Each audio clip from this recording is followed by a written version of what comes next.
Hey Frank, good to see you. Just wondering what the update on Anthony Davis might be after whatever it's been, 15 hours or so, and how he's feeling, what prognosis could be looking for the rest of the series. Yeah, he had an MRI and it confirmed a strained groin, and he'll be listed as listed as questionable, but he's literally day to day. We're going to see how he feels tomorrow. We're going to treat it, overnight, do everything we can to get it feeling better, and we'll see where he's at tomorrow. Okay, Dan Woike, please. Hey Frank, good to see you as well. I don't want to let Bill be the only one happy to see you. Likewise. How close was KCP to being able to go yesterday? And then, I guess, kind of related to all of this, if AD is unable to play, you got so much of your offense has been created kind of just by his and LeBron's dominance at times, and Dennis, I suppose too. Do you have to reimagine the way to score, I guess, if Anthony's not available? First question, yeah, KCP was close. It felt good shooting the basketball pregame, but did not have a great deal of comfort, or had discomfort, I should say, changing directions. So he was not able to go. We're hopeful he plays Tuesday, but again, we'll see how he's feeling, today and tomorrow. And then, certainly our identity shifts if Anthony's not in there. But it's not unprecedented for us. We played a large chunk of our season without him. And, hopefully we can draw on some of those experiences to see how we have to shift. Okay, we will go with Mark Medina, please. Hey Frank, good to see you as well. I was wondering what jumped out to you this season and last with how Anthony has handled any possible frustration with, numerous injuries coming up, and also his determination to try to, make the best of the circumstances and play through some of them.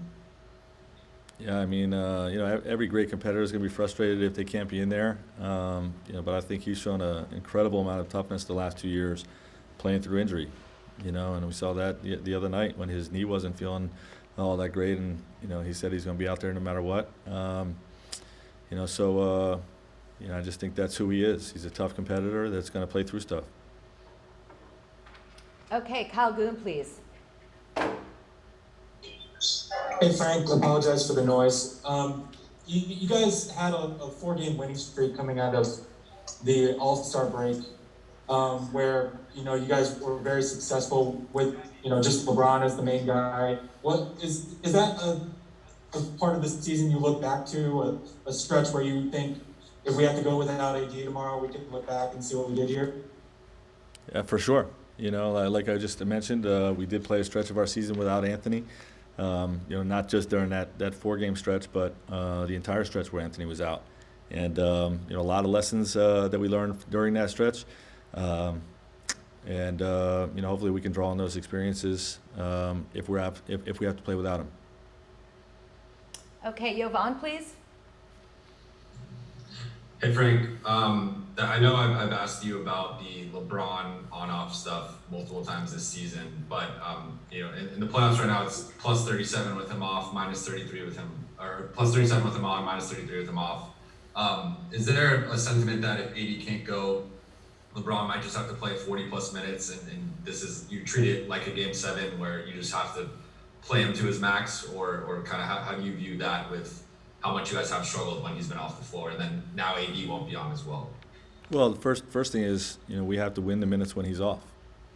That's the first thing. And, there's a lot of things that we look into, to try to create the right environment for those guys to succeed. And, in terms of the minutes, we're going to do whatever we need to do to win this game. That's the simplest way to put it. If he plays 48 minutes, he's not going to be fresh at crunch time. Where we need him fresh at crunch time. So, we'll manage it accordingly, and, we'll do everything possible to win this game. Okay, we'll do a few more here. We'll go with Alan Sliwa, please. Hey, Coach, obviously AD on both sides of the ball. Just out of curiosity for tomorrow's game specifically, is it more of a challenge if Anthony Davis is not 100% or he's not there? Offensively, defensively, which, because he's able to do both, I guess, what to you becomes more of the challenge? I would say it's a tie. He's one of those players that dominates both sides of the ball. So we're going to miss his scoring and everything he brings to the table offensively. But what he is defensively is equally going to be missed with his rim protection, his ability to guard on the perimeter, and everything he does defensively. So we'll definitely miss him on both sides of the ball if he does not play. Okay, last two. Go with Harris and Vogel, please. Hey Frank, there are a couple of clips going around on social media today of Suns players kind of giving, I guess, some extra contact after fouls were called or after uncalled fouls. I was just wondering, is that, you talked last year about taking things through the official channels if you had any problems with the officiating or anything like that. I'm not expecting you to blast the refs, but is that something that you bring up in those kind of post-game, things that you send off to the league? Yeah, I mean, we send things off to the league every game all year, but I'm not going to get into the nature of what those communications have looked like in this series. Okay, and last question, we're going to go with, I'm sorry, Brian, I didn't see you there. Let's see if we can do the last two. We'll go with Jordan Richard and then Brian Kamenetsky. We'll start with Jordan. Hey, Coach. Just wanted to ask you a little bit about Marc Gasol. You used him a lot at the end of the fourth. I can see it brings a lot with your spacing, especially with posting up LeBron. Just wanted to get your insight on that with spacing. Yeah, that's what he brings. That's why we signed him, to give us a different dynamic. Somebody that can, we want to have the balance of having sort of a roll threat or somebody that's effective in a dunker like Trez and Drum are, and also have a big that can space the floor. And obviously Mark did a great job the other night. That's what he brings to the table, is the ability to pull DeAndre away from the basket, and then create space. So both of those guys can be effective, and have been effective in this series. With Drum's lob threat, and rolling to the basket, and Mark's ability to space the floor. Both of those guys bring something a little bit different. Okay, and I lied. We're going to have two last questions. We're going to go with Brian Kamenetsky and then Dave McMenamin. So, Brian, go ahead. Well, thanks, Allie. Frank, you mentioned, obviously, you have some tape you can go back and look at. They have tape of you guys playing without Anthony that you can go back and look at should it be necessary. Well, what's potentially different about, about sort of such a drastic potential change in the way that both, that you guys would play in a playoff series, because there is so much preparation, so much film work that goes into it. When something like this happens, how does that impact, sort of the preparation and the way you can use film and all that stuff? It's really like every other game. You look at everything you expect to see, and you look at all your personnel and the ways you would use the guys you have available. You know what I mean? And it all falls into the bucket of studying the game and preparing for battle. And, whether there's a drastic change in personnel, or if there's a drastic change in scheme or lineups that you're facing, you just study the game and you prepare your team for what you expect to see.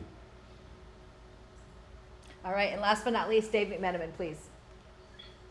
Hey Frank, just a couple for you. One on Kuz. He started the second half in place of AD.